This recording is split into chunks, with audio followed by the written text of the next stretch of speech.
Hello students, welcome to class third. Today I will teach you chapter third. आज हम लोग third chapter पढ़ेंगे।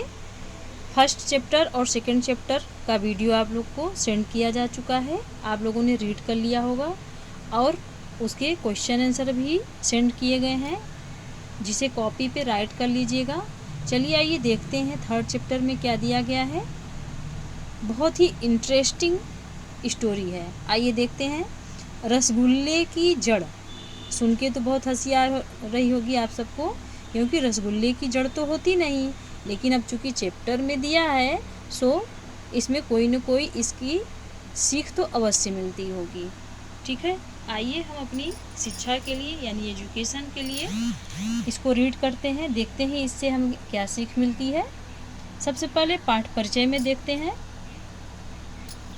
पाठ परिचय में दिया गया है कि सूझबूझ और समझदारी से किसी भी समस्या का हल निकाला जा सकता है। ज़रूरत है उस समस्या पर विचार करने और उसे समझने की। ओके स्टूडेंट्स, इतनी बात क्लियर हो गई। जैसे इस कोविड पीरियड में बहुत बड़ी प्रॉब्लम है कि हम सब पढ़ें कैसे, आपको पढ़ाएं कैसे, लेकिन फिर भी प्रॉब्लम का सल्यूशन है कि ऑनलाइन क्लासेस चल रही हैं और आप उसको पढ़ रहे हो। ओके स्टूडेंट्स, आइए देखते हैं, रीड करते हैं। एक बार राजा कृष्णदेव राय के दरबार में ईरान का एक व्यापारी आया। कहाँ का व्यापारी आया? ईरान का, जो फॉरेन में है। ठीक है, हम इंडिया में रहते हैं। ठीक है, राजा कृष्णदेव राय ने अपने एक मंत्री को उसके खाने और रहने का उचित प्रबंध करने का आदेश दिया। एक दिन रसोइये ने भोजन के साथ मीठे में रसगुल्ले बनाए। वाह, कितना इंटरेस्टिंग ना, मुंह में पानी आ गया होगा। चलिए आइए देखते हैं। मुझे रसगुल्ले नहीं चाहिए, पर क्या तुम मुझे रसगुल्ले की जड़ दे सकते हो? अब आप भी सोच में पड़ गए होंगे कि क्या सच में रसगुल्ले की कोई जड़। आइए देखते हैं। रसोइया व्यापारी की बात समझ नहीं पाया और उसने राजा कृष्णदेव राय को व्यापारी की मांग के बारे में बताया। राजा कृष्णदेव राय का नाम सुना होगा, नहीं सुना होगा तो मैं बता दे रही, ये साउथ के बहुत बड़े व्यापारी थे, बहुत बड़े राजा थे। ठीक है, राजा कृष्णदेव राय, जिनकी ख्याति दूर दूर तक फैली हुई थी। राजा कृष्णदेव राय को व्यापारी की मांग सुनकर हैरानी हुई। ये विजयनगर साम्राज्य के शासक थे। ओके स्टूडेंट्स, आगे देखते हैं। ये व्यापारी की मांग को पूरा करना चाहते थे। थोड़ा सोचने के बाद उन्होंने अपने चतुर मंत्री तेनालीराम को बुलाया।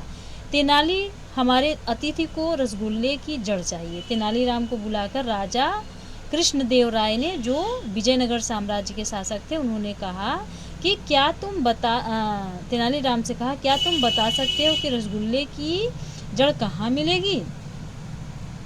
तेनालीराम में एक दिन का समय मांगकर वहाँ से चले गए। उन्होंने कहा, सर मुझे टाइम दीजिए, मैं आपको इसका आंसर दूंगा।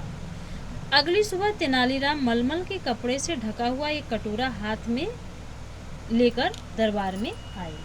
ठीक है, चलिए नेक्स्ट। कटोरे के ऊपर ढका कपड़ा हटाकर व्यापारी के हाथों में कटोरा थमाते हुए बोले, लीजिए रसगुल्ले की जड़। यह क्या है तेनाली? यह क्या है तेनाली? कौन पूछ रहा है? व्यापारी। ठीक है, किसने पूछा? व्यापारी ने पूछा। मिठाई शक्कर से बनती है और शक्कर का स्रोत गन्ना है।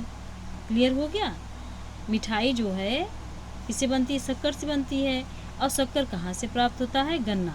गन्ना जिसे ईख भी कहते हैं। क्या कहते हैं? जिसे ईख भी कहते हैं। ईख भी कह सकते हो और आप गन्ना भी कह सकते हो, पता है?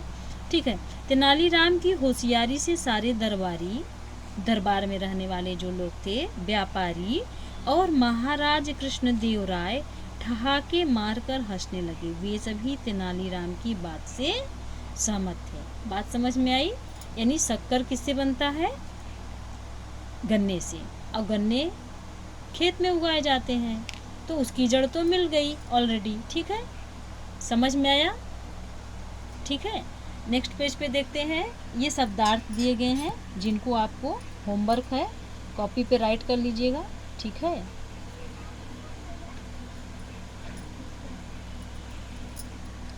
देख लीजिए क्या दिया गया है। अतिथि यानी मेहमान, रसोइया यानी खाना पकाने वाला, शक्कर यानी चीनी, ठहाका यानी क्या होता है?